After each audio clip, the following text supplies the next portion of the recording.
US President Donald Trump has said he hopes to host Israeli and Lebanese leaders in the near future, after announcing a 3-week extension to the fragile ceasefire in Lebanon, which had been due to expire on Sunday. The extension comes despite continued sporadic fighting on the ground. At the same time, tensions with Iran remain high. President Trump said he is under no pressure to end the war, but warned that time is limited for Tehran. A third U.S. aircraft carrier, the USS George H.W. Bush, has arrived in the Middle East, joining the USS Gerald R. Ford and the USS Abraham Lincoln. This marks a significant buildup of naval firepower. Trump has also issued orders to shoot and kill any Iranian boats placing sea mines in the Strait of Hormuz as the U.S. naval blockade of Iran's ports continues. Iranian officials have said that talks will not resume unless the blockade is lifted. Despite the escalation, Trump said the United States will not use nuclear weapons in the conflict. Speaking at the White House, he said Iran had been decimated through conventional means and added that nuclear weapons should never be used by anyone. I called JD, I called Marco, I called Howard, I called Scott.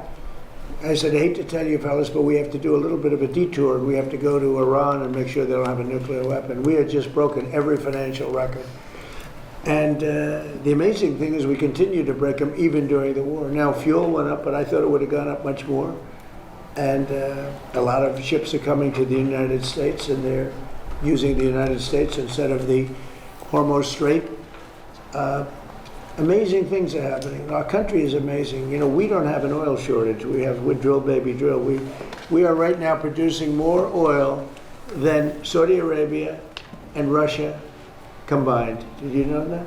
On diplomacy, Trump said he does not want to rush into a deal with Iran. He told reporters that he wants to take his time to reach what he described as a lasting agreement, rather than a quick one. He also refused to give a timeline for ending the conflict, saying that Iran is under more pressure than the United States. Trump further claimed that Iran's military had been significantly weakened within 4 weeks, standing by his earlier remarks about the timeline of the war. He also warned that Americans may face higher gasoline prices for a little while, linking the increase to efforts aimed at preventing Iran from acquiring nuclear weapons. The economic impact of the conflict is also becoming more visible. The head of the United Nations Development Programme said disruptions to fuel and fertilizer caused by the war could push more than 30 million people into poverty in the coming months. He added that food insecurity is expected to reach peak levels within a few months. According to the UNDP chief, the crisis has already reduced global gross domestic product by an estimated 0.5 to 0.8%. He warned that developments built over decades could be undone within weeks of conflict. Efforts to address supply disruptions are also underway. A proposal by the UN Secretary-General to ensure safe passage for ships carrying fertilizer through the Strait of Hormuz has not yet gained traction. Iran's envoy to the United Nations has said that Iran would allow UN ships to pass through the strait if requested. The US mission to the United Nations has not publicly responded to the proposal. In global markets, gold prices remained steady but are on track for a weekly decline. The metal has fallen 2.6% so far this week after a 4-week rise, as higher oil prices raise concerns about inflation and prolonged interest rates amid stalled US-Iran peace talks. Oil prices, meanwhile,